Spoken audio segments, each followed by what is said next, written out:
قرآن کی تلاوت کی گئی۔ ہاں قرآن ایک ایسی کتاب ہے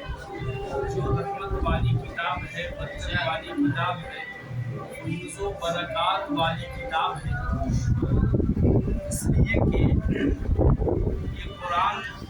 ایک ایسی کتاب ہے جو پوری دنیا میں سب سے زیادہ پڑھی جاتی ہے۔ بے شک بے شک۔ قرآن پاک میں اللہ تبارک و تعالی ارشاد فرماتا ہے کل نفس ذائقۃ الموت، ہر نفس کو، ہر جاندار موت کا مزہ چکھتا ہے۔ جو بھی اس دنیا میں آیا ہے وہ اس دنیا کو چھوڑ کر چاہے وہ کتنا بڑا آدمی ہو، چاہے وہ بادشاہ ہو، چاہے وہ حافظ ہو، چاہے وہ عالم ہو، ہر ایک انسان کو جو اس دنیا میں آیا ہے وہ اسے چھوڑ کر کے اس دنیا کو جانا ہے۔ اس لیے کہ یہ قرآن کا الگ اعلان ہے۔ قرآن حکم فرما رہا ہے کل نفس ذائقۃ الموت، ہر نفس کو، ہر جاندار کو موت کا مزہ چکھنا ہے۔ تو ہم لوگ جو اس محفل میلاد پاک میں بیٹھے ہیں، نشست میں بیٹھے ہیں، یہ ایک مرحومہ مقصورہ کی ان کے ایثار ثواب کے لیے بیٹھے ہیں، اور جو کچھ بھی ہو رہا ہے ان کے نام سے آج ابھی چند ہی لمحے کے بعد ان کو وصال کر دیا جائے گا۔ اس جتنا بھی پڑھا گیا ہے، قرآن کریم کی تلاوت کی گئی ہے، اور جو کچھ بھی اذکار کیا گیا ہے، تسبیح و تہلیل پڑھی گئی ہے، ان کے نام سے جتنے بھی ان کے عزیز و اقارب، رشتہ دار، ان کے لڑکے، ان کی بیٹیاں، جو کچھ بھی پڑھے ہیں، اللہ تبارک و تعالیٰ کی بارگاہ میں دعا ہے کہ مولا اپنے پیارے رسول سرکار مدینہ صلی اللہ تعالیٰ علیہ وسلم کے صدقے میں مرحومہ مقصورہ کی مغفرت فرما دے، اور انہیں جنت الفردوس میں اعلیٰ سے اعلیٰ مقام عطا فرمائے، اور غنی کی رحمت عطا فرمائے، اور ان کے اہل خانہ کو صبر جمیل عطا فرمائے۔ حضرات محترم دوست، انسان کو اللہ تبارک و تعالیٰ نے اس لیے اس دنیا میں بھیجا، کوئی مقصد ہوگا، کوئی مقصد خاص کے تحت رب تبارک و تعالیٰ نے ہمیں اشرف المخلوقات بنا کر بھیجا۔ اور قرآن میں اللہ تبارک و تعالیٰ ارشاد فرماتا ہے وَمَا خَلَقْتُ الْجِنَّ وَالْإِنسَ إِلَّا لِيَعْبُدُونِ، میں نے جن اور انسان کو اس لیے پیدا کیا کہ وہ ہماری عبادت کرے، ہماری بندگی کرے۔ رب تبارک و تعالیٰ نے ہمیں کس لیے، اور سب سے بڑی خصوصیت تو یہ ہے کہ رب تبارک و تعالیٰ نے ہم تمام امت مسلمہ کو رسول کریم صلی اللہ تعالیٰ علیہ وسلم کی امت میں ہے۔ یہ سب سے بڑی عظمت ہے ہم لوگوں کی کہ اللہ تبارک و تعالیٰ اپنے پیارے رسول سرکار مدینہ صلی اللہ تعالیٰ علیہ وآلہ وسلم کے صدقے میں ہم تمام لوگوں کے نیک عمل کو بھی قبول اور منظور کرتا ہے۔ اس لیے کہ ہم چھوٹے چھوٹے عمل کرتے ہیں، مگر یہ رسول کریم صلی اللہ تعالیٰ علیہ وسلم کا صدقہ ہے کہ ہمیں جان بھی ملی تو نبی کے صدقے میں ملی، ہمیں اولاد بھی ملی تو نبی کے صدقے میں ملی، اور مال بھی ملا تو ہمیں نبی کے صدقے میں ملی، قرآن بھی ملا تو نبی کے صدقے میں، رمضان بھی ملا تو نبی کے صدقے میں، ہر ایک چیز جو ملا وہ ہمیں نبی کائنات صلی اللہ تعالیٰ علیہ وآلہ وسلم کے صدقے میں ہمیں اللہ تبارک و تعالیٰ نے عطا کیا۔ تو یہ رسول کریم صلی اللہ تعالیٰ علیہ وسلم کا صدقہ ہے کہ ہم چھوٹے چھوٹے عمل کرتے ہیں، مگر ہمیں ڈھیر سارا ثواب مل جاتا ہے، ہمیں ڈھیر سارا ثواب اللہ تبارک و تعالیٰ عطا فرماتا ہے، مگر ہم چھوٹے چھوٹے عمل کو نہیں کرتے، ہم چھوٹے چھوٹے عمل کو نہیں کرتے۔ جیسے کہ بہت بہت سارے ایسی چیز بھی ہے جو حدیث پاک میں آتا ہے کہ جو فرض نماز کے بعد، ہر فرض نماز کے بعد 33 بار سبحان اللہ اور 33 بار الحمدللہ اور 33 بار اللہ اکبر، اور آخری مرتبہ جب 99 مرتبہ ہو جاتا ہے اور جو 100ویں مرتبہ لا الہ الا اللہ وحدہ لا شریک لہ لہ الملک و لہ الحمد وہو علی کل شیء قدیر پڑھ لیتا ہے، تو اس کے تمام گناہ کو اللہ تبارک و تعالیٰ معاف کرتا ہے۔ یہاں تک کہ اگر سمندر کے جھاگ کے برابر بھی اس کے گناہ ہوں گے تو اللہ تبارک و تعالیٰ اس گناہ کو معاف کرتا ہے۔ چھوٹا عمل ہے، چھوٹا عمل ہے، مگر ہم لوگ نماز سے دوری آتی ہے۔ تو نمازیوں کے لیے ہے، جو نماز پڑھتے ہیں اس کے لیے، جو نماز نہیں پڑھتے ہیں، سرے سے نماز ہی نہیں پڑھتے ہیں، صرف جمعے 8ویں دن جاتے ہیں، 2 رکعت نماز پڑھے مسجد میں اور 90% مسجد خالی ہو جاتی ہے، 10% ایسے ہیں صرف 2 رکعت نماز پڑھنے کے لیے جاتے ہیں، اور وہ بھی ان کی نماز ہوتی بھی نہیں۔ بہت سارے لوگوں کی ایسی بھی ہے جو نماز ہوتی بھی نہیں ہے، جو خطبے کے بعد پہنچتے ہیں۔ جب فرشتے اپنے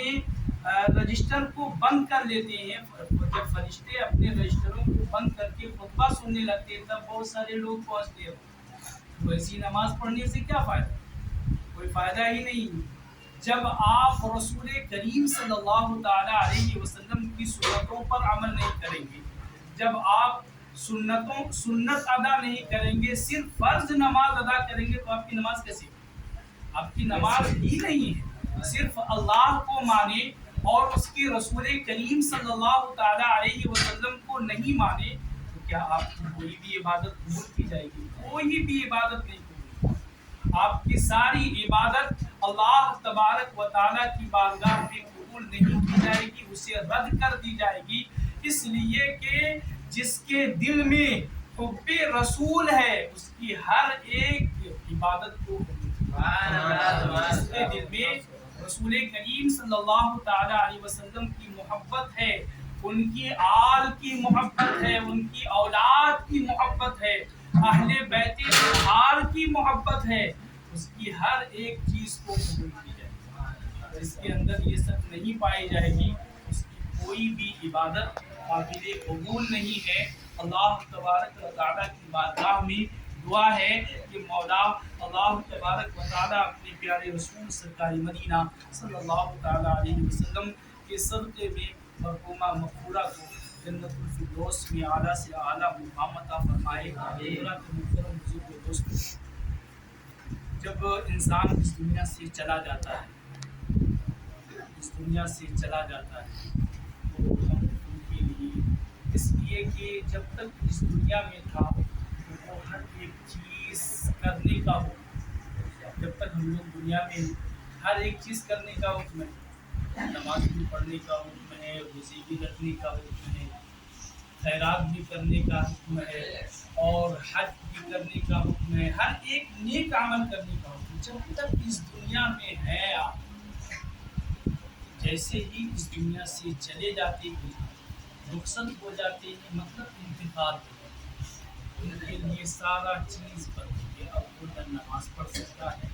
نہ روزے رکھ سکتا ہے، ان کا ہر ایک عمل منقطع ہو گیا، ختم ہو گیا، وہ کچھ بھی نہیں کر سکتا۔ اگر کریں گے تو کون کریں گے؟ جو ان کی لڑکے ہیں، لڑکیاں ہیں، جو ان کے وارثین ہیں، ان کے لیے ہے کہ وہ ایصال ثواب کر کے اپنے والدین کے لیے، اپنے باپ ماں کے لیے، عزیز و اقارب کے لیے، رشتہ دار کے لیے، ان کی بخشائش کے لیے، ان کی مغفرت کے لیے دعا مانگے، دعا کرے اللہ تبارک و تعالیٰ سے، اور جو کچھ بھی آیات کریمہ پڑھے، قرآن کی تلاوت کرے، جو کچھ بھی وظیفے پڑھے، اللہ تبارک و تعالیٰ کی بارگاہ میں اپنے مرحومین کے لیے رسول کریم صلی اللہ تعالیٰ علیہ وسلم کے صدقے میں اسے بھیج دے، وہ چیز وہاں پہنچ جائے۔ یہ ہمارا ایمان بھی ہے اور عقیدہ بھی ہے۔ جو لوگ کہتے ہیں کہ انسان مر گیا، وہ مر کر کے مٹی میں مل گیا، وہ خبیث ہے، مردود ہے، بددین ہے، گمراہ ہے، اور وہ وہابی اور دیوبندی ہے جو لوگ یہ کہتے ہیں، اس لیے کہ انسان مرتا ہی نہیں، ایمان والا اہل مومن مرتا ہی نہیں، تو صرف ایک جیسے کہ یہ دنیا ایک مسافر خانہ ہے، یہ دنیا ایک مسافر خانہ، آپ اتنی بڑی بلڈنگ بنا دیں، گھر بنا دیں، اچھے سے اچھا جائیداد ہو، جب تک آنکھ کھلا ہے تو وہ آپ کا ہے، جب تک آنکھ کھلا ہے تو آپ کا ہے، اور جب یہ آنکھ بند ہو گیا، آپ کی روح نکل گئی، سارا معاملہ یہی رہ جاتا ہے، خالی ہاتھ آئے تھے اور خالی ہاتھ جائیں۔ انسان جب تک اس دنیا میں رہتا ہے، ان کے لیے ہر ایک انسان یہی چاہتا ہے کہ چاہے وہ کوئی بھی ہو، ان کے دل میں دنیاوی وسوسہ آ ہی جاتا ہے کہ ہمارے پاس بھی دولت ہو، ہماری پاس ہمارے ہم کو بھی کوئی یاد کرنے والا ہو، ہماری بھی شہرت ہو ہر جگہ۔ یہ تو اللہ تبارک و تعالیٰ کے ہاتھ میں ہی، عزت دینے والا بھی وہی ہے، عزت دینے والا بھی وہی ہے، ابھارنے والا بھی وہی ہے۔ اگر آپ کو ابھارنا چاہے، اگر آپ کو دینا چاہے تو کوئی روک بھی نہیں سکتا، اگر آپ سے لینا چاہے تو اس میں بھی کوئی نہیں روک سکتا، اس کے اختیار میں ہر ایک چیز ہے۔ انسان جب اس دنیا سے چلا جاتا ہے، جو لوگ کہتے ہیں کہ انسان مر کر کے مٹی میں مل گیا، تو جب مٹی میں مل گیا تو قبر میں اس سے سوال کیسے کر رہے ہیں؟ قبر میں اس سے سوال کیسے کر رہے ہیں؟ جب وہ مر گیا تو پھر سوال کیسے ہو رہا ہے؟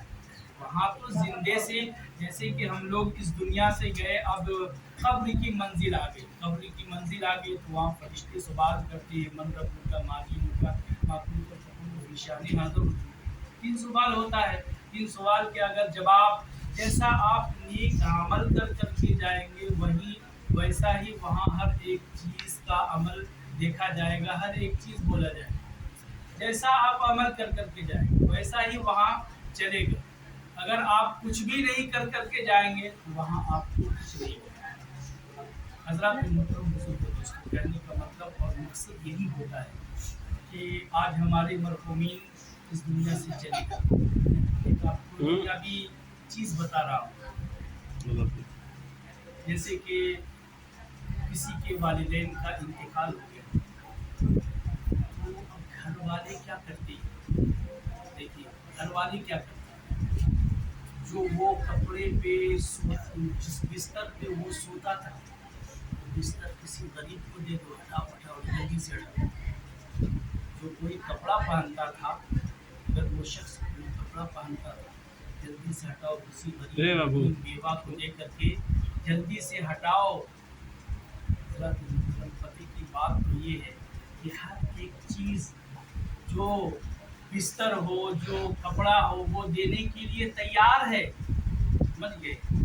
اور جو ان کے والدین جو ہر ایک چیز استعمال کرتے تھے، جیسے کہ ایک موبائل ہو گیا، وہ دینے کے لیے تیار نہیں ہے، کسی غریب یتیم بیوہ کو دینے کے لیے تیار نہیں ہے، اگر لیپ ٹاپ جو ہے استعمال کر رہے تھے تو وہ دینے کے لیے تیار نہیں، اس لیے کہ یہ تو بھاری بھرکم چیز ہے، 40-50 ہزار روپے کا سامان ہے، وہ کپڑے جو استعمال کرتے تھے انہیں ہم غریب کو دے دیتے ہیں، وہ ہم غریب کو دے دیتے ہیں، مگر جو اچھا چیز ہے ان کے وارثین لے رہے ہیں، ان کے وارثین لے رہے ہیں۔ کیوں ایسا کیا؟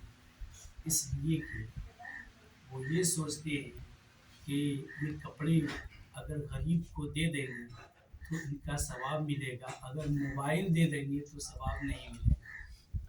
یہ سب چیز جو ہے ہم رکھ لیتے ہیں، اور جو چیز کپڑے ہے، بستر ہے، اور جو چیز بھی ہے وہ غریب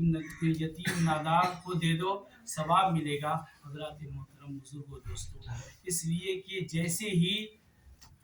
ہی کسی کا انتقال ہو جاتا ہے، ہمارے والدین کا انتقال ہو جاتا ہے، تو ہمارے ہاتھ میں اگر ایک انگوٹھی بھی رہتی ہے تو ہم اسے کھول لیتے ہیں، نکال لیتے ہیں، اگر ایک انگوٹھی بھی ہوتی ہے تو ہم اسے نکال لیتے ہیں، اور ہر ایک چیز نکال لیتے ہیں، حضرات محترم بزرگ دوستو، یہ سب جو دنیاوی عمل ہے یہ ہمارے لیے جتنے بھی ہمارے والدین انتقال فرما جاتے ہیں، عزیز و اقارب انتقال فرما جاتے ہیں، ان کے لیے ثواب کرنا چاہیے، ثواب کا کام کرنا چاہیے، قرآن خوانی ہو اور قرآن کی تلاوت ہو، میلاد شریف کی محفل ہو، اور ان کے نام سے پڑھا جائے۔ اگر ان کے لڑکے، ان کی لڑکیاں اور ان کے گھر والے اگر ان کے نام سے پڑھے تو زیادہ بہتر ہے۔ حضرات محترم بزرگوں اور دوستوں، اللہ تبارک و تعالی ہم تمام لوگوں کو نیک عمل کرنے کی توفیق عطا فرمائے۔ قرآن مجید میں اللہ تبارک و تعالی ارشاد فرماتا ہے کل نفس ذائقۃ الموت، ہر نفس کو، ہر جاندار کو موت کا مزہ چکھنا ہے۔ جب تک اس دنیا میں اللہ تبارک و تعالی ہم تمام لوگوں کو رکھے، ایمان پر قائم و دائم رکھے، اور جب اس دنیا سے اٹھائے تو ہم تمام لوگوں کی زبان پر کلمہ طیبہ جاری رہے، لا الہ الا اللہ محمد رسول اللہ، وآخر دعوانا ان الحمد للہ رب العالمین۔ یا نبی سلام